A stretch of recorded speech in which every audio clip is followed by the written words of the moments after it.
How do you process plate? There's many ways you can do it. You can use an iron worker, a burn table, or a plate processor like the high-speed FDB behind me today. Each of these processes achieve the same results, finished parts. The only problem is when everyone buys their steel and sells their product for roughly the same price, it's the process that goes into that product that really makes you profitable. Now, if you're a fabricator looking to automate your plate production process, the three most important things you're going to want to pay attention to are material handling, scrap, and overall throughput of the machine in question. Taking each of these factors into account, the Peddinghaus high-speed FDB plate processor is the ideal solution for those looking to modernize their plate production process. This might be the least glamorous part of the plate processor, but this is where the magic happens on the Peddinghaus machine. Compared to a burn table design, we actually feed the material to the operating area, as opposed to bringing the operating area of the machine all the way to the material. Now this benefits the fabricator in a couple of different ways. Faster throughput. Plates can be fed one after another with no stop in production. This means no waiting for a gripper and no waiting for the plate to be unloaded for the next piece of material to be placed on it. Minimize scrap.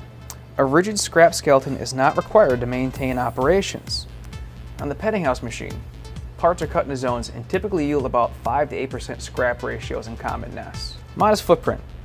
Since there's no gripper or gantry that needs to be stored under a shelter, plate can be fed right through an external opening in a wall. Let's go take a look. This brick wall depicts a typical Peddinghaus plate machine installation. As you can see, the roller conveyor passes through an external opening in the wall and allows the material to get to the machine.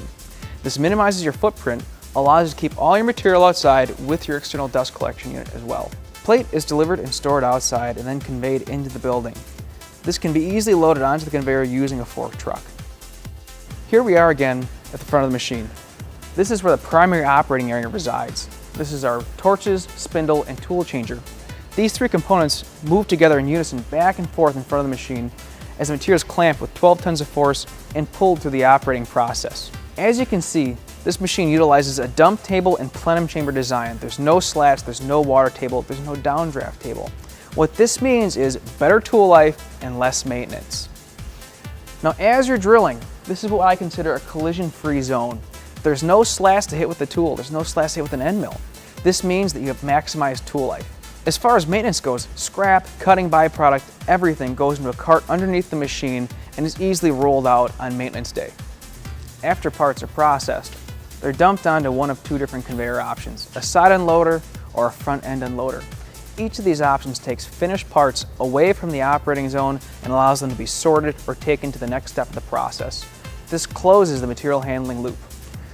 Now that's just a few of the features of the Peddinghaus high-speed FDB. For more information, visit our website at www.peddinghaus.com or contact your local representative.